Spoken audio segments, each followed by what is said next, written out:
จันใจเด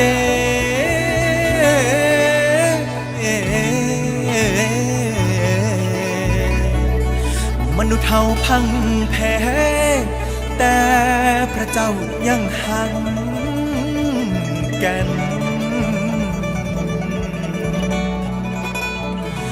ทรงเฮ็ดได้จังใดหักลายจนตายแทนชีวิตเฮาได้นำไปพุ่งสู่สวรรค์โอ้ยเด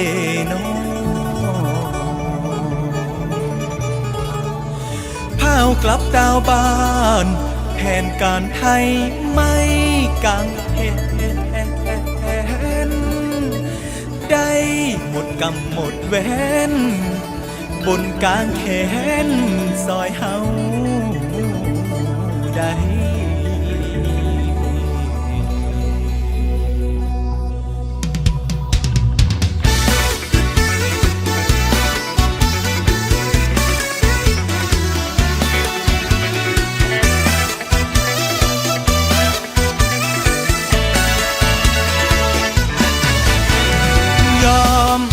ยอมพลียอมพลีชีวิตนี้ยอมพลีเพื่อเราพระเยซูเป็นพระเจ้าพระองค์ทรงเป็นพระเจ้าแต่ด้วยรักเราทรงถ่อมใจลงมาด้วยใจมาด้วยใจเพื่อเป็นข้าไทยพระองค์ทรงตายแทนเราที่เป็นคนบาปพอได้ทราบก็ซึ้งใจสุดแสน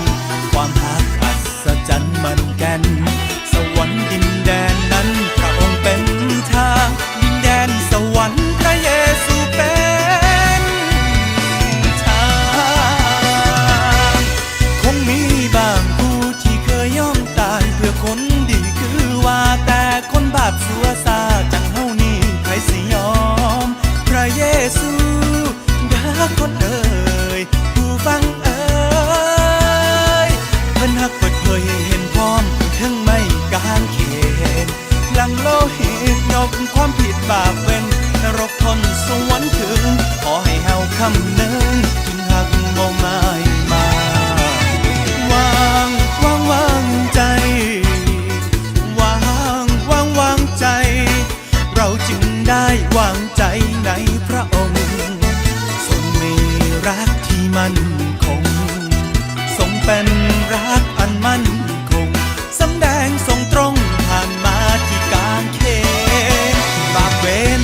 ชำระหมดไป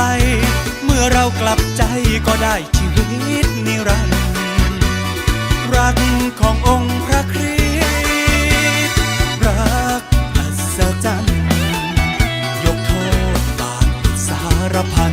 รักอัศจรรย์คือรักพระเยซู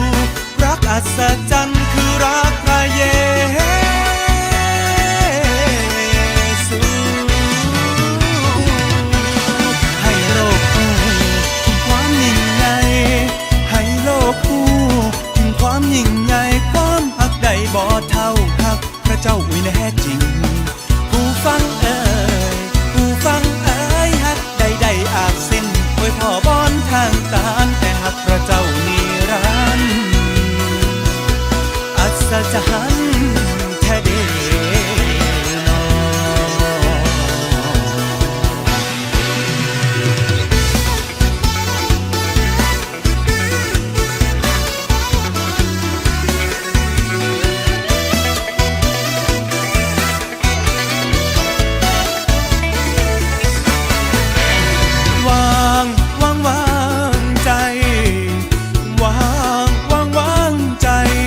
เราจึงได้วางใจในพระ